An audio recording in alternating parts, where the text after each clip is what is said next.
Hello दोस्तों, आज के वीडियो में हम सेंसेक्स, निफ्टी, बीएसई, एनएसई के बारे में जानकारी लेंगे। दोस्तों, आपने बहुत बार टीवी या न्यूज़पेपर में देखा होगा, आज सेंसेक्स इतने पॉइंट ऊपर चला गया और इतने पॉइंट नीचे चला गया।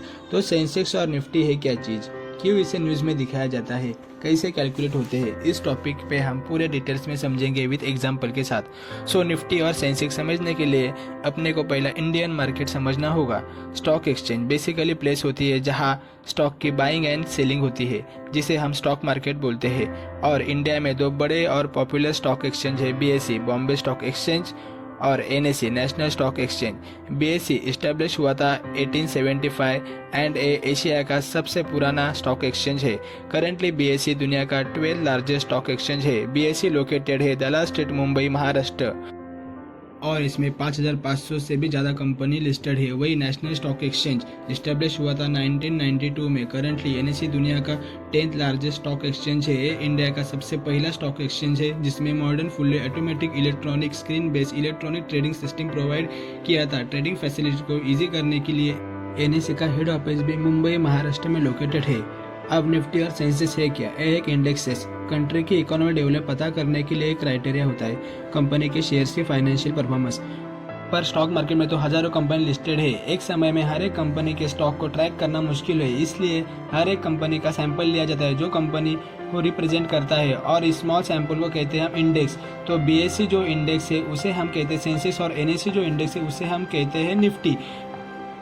सेंसेक्स को बीएसई 30 भी कहा जाता है क्योंकि इसमें इन 5500 कंपनी में से टॉप 30 कंपनी सिलेक्ट किया जाता है मार्केट कैपिटलाइजेशन के बेस पर, जैसे कि इन्फोसिस, आईटीसी, हीरो एक्सेट्रा।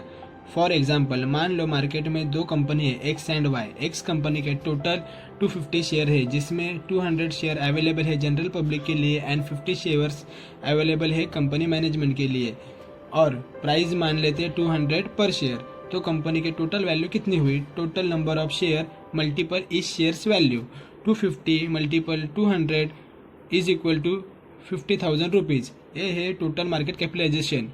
दोस्तों, 2003 के पहले सेंसेक्स कैलकुलेट करने के लिए टोटल मार्केट कैपिटलाइजेशन को कंसीडर किया जाता था, लेकिन 2003 के बाद फ्री फ्लो मार्केट कंसीडर किया जाता है। इन दोनों में डिफरेंस क्या है? फ्री फ्लो मार्केट में जो शेयर कंपनी मैनेजमेंट के पास होते हैं वो कंसीडर नहीं किया करते, हम जो शेयर जनरल पब्लिक के लिए अवेलेबल है वह इंक्लूड करते हैं।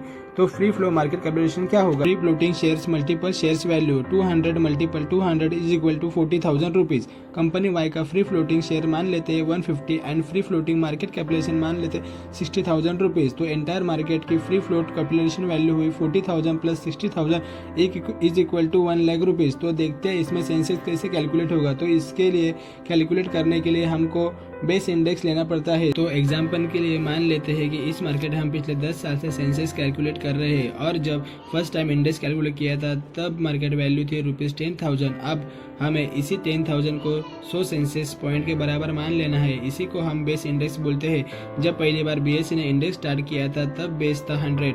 ये बेस कैलकुलेशन को ईजी करने के लिए रखा गया था। जैसे कि free flow market capitalisation 1 lakh रुपए है। अब 10,000 अगर 100 सेंसेक्स पॉइंट के बराबर है तो आज के हिसाब से 1 लाख होगा 1,000 सेंसेक्स पॉइंट के बराबर, राइट।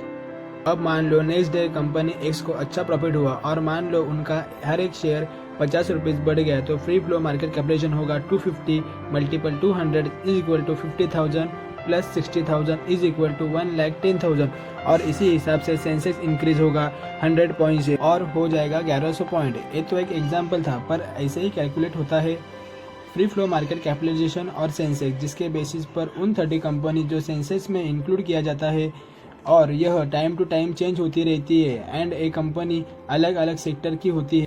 मान लीजिए आज सेंसेक्स 34,000 पर है, अगर ऊपर जाता है मतलब पॉइंट इंक्रीज होते हैं, इसका मतलब इन 30 कंपनी में से कंपनी की majority of the company financial performance अच्छी हो रही है, अच्छा प्रॉफिट हो रहा है और लोग इन शेयर्स में परचेस कर रहे हैं, यानी कंपनी को अल्टीमेटली डिमांड इंक्रीज हो रहा है। इसे हम बुल मार्केट भी कहते हैं। और दूसरे केस में सेंसेक्स नीचे जा रहा हो, पॉइंट डिक्रीज हो रहे हैं, तो इन 30 कंपनी में ज़्यादातर कंपनी फाइनेंशियल परफॉर्मेंस अच्छी नहीं है, इन कंपनी को कम प्रॉफिट हुआ है या फिर कंपनी के डेवलपमेंट नहीं हो रही है एंड लोग इन कंपनी के शेयर को बेच रहे हैं, यानी डिमांड डिक्रीज हो रही है। इसका मतलब बियर मार्केट कहते हैं। अगर सेंसेक्स ऊपर जा रहा है तो इसे हम इकोनॉमिक ग्रोथ का सिंबल समझते हैं। बिफोर 2008 2009 में रिसेशन आया था, उससे पहले सेंसेक्स 21,000 पर था। रिसेशन के बाद सेंसेक्स गिरकर 8,900 पर था। इतना गिरने का कारण था लोगों ने शेयर्स को बेचना शुरू किया था और कंट्री में इकोनॉमिक क्रैशेस की सिचुएशन डेवलप हुई थी। इसलिए हम सेंसेक्स के बेस पर डिसाइड करते हैं मार्केट ऊपर जा रहा है या नीचे जा रहा है और कंट्री की इकोनॉमिक ग्रोथ कैसी है। और एक एग्जांपल लेते हैं, आपने कभी नोटिस किया है जब भी कभी बजट अनाउंस होता है तब भी सेंसेक्स में बहुत फ्लक्चुएशन आती है। तो अगर बजट मार्केट के लिए पॉजिटिव होता है तो सेंसेक्स ऊपर जाता है और बजट मार्केट के लिए नेगेटिव होता है तो मार्केट नीचे आता है। रिसेंटली जो बजट अनाउंस हुआ था उसमें सेंसेक्स 850 पॉइंट ऊपर गया था।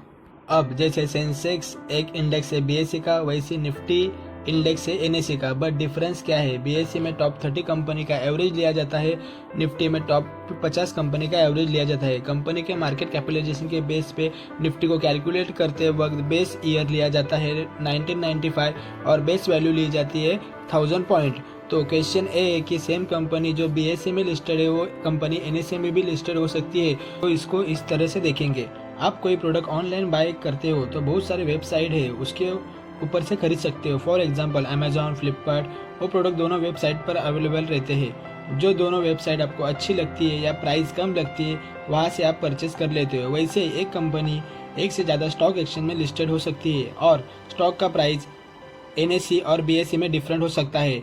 वो डिपेंड करता है नंबर ऑफ बायर और नंबर ऑफ सेलर पर।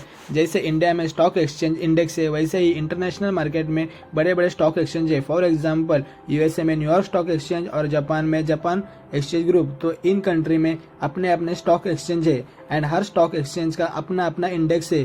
तो आज की इस वीडियो में हमने देखा स्टॉक एक्सचेंज क्या है जिसमें स्टॉक की बाइंग और सेलिंग होती है। जैसे कि दो बड़े एक्सचेंज है बीएससी और एनएससी। बीएससी का इंडेक्स है सेंसेक्स और एनएससी का इंडेक्स है निफ्टी। बीएससी में टॉप 30 कंपनीज रहती है और एनएससी के निफ्टी में टॉप 50 कंपनी का एवरेज रहती है। बीएससी और एनएससी दो एक्सचेंज कंपनी की इकोनॉमिक ग्रोथ और कंट्री की इकोनॉमिक ग्रोथ दिखाते हैं। Thanks for watching.